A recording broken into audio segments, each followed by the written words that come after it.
Howdy, my name is Daniel Michaels and I work for eSale at Texas A&M University. Today we're going to be going over how to manage participants and use some of the chat features within Zoom. So if you join up in your Zoom meeting, it'll prompt you to join with your audio and set your video, and you will see options on the bottom. One of those options says Manage Participants. In this Manage Participants, you can choose to mute all, unmute all, or even some of your preferences.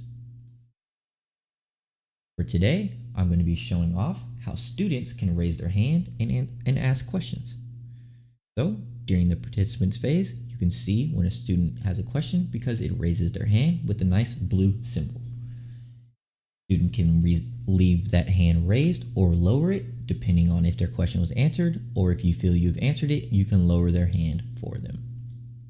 You can also do some direct interaction with students by being asked to start a video, making them host, or put them on hold if they're being disruptive. You can also direct chat with them. So we're going to show some chat features now.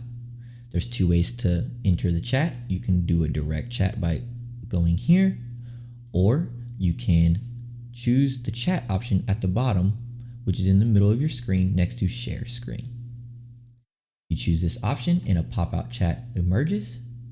With this pop-out chat, you can see everyone in the chat in the to area, and you can direct message via this.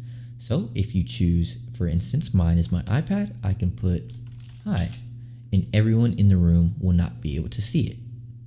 If you go into everyone that is in your lecture will be able to see it. So one says privately, one says to everyone. If you use this feature, please make sure to double check who you're sending the message to make sure that information is not being shared. Your TAs can also direct message to other students to help you manage and answer any questions. One of the last features we're going to address today is the option to share files in the chat. You can choose the file option, which is in the bottom right, and you can choose to use either one from your Microsoft OneDrive, your Google Drive, or your computer. Today, I'm just going to use my computer just for ease of use. So right here, if you haven't already, you can see some of our Zoom best settings.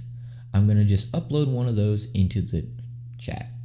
It'll upload, students can directly access it and even download it via the chat. I hope you found this video informative, and we look forward to seeing you soon.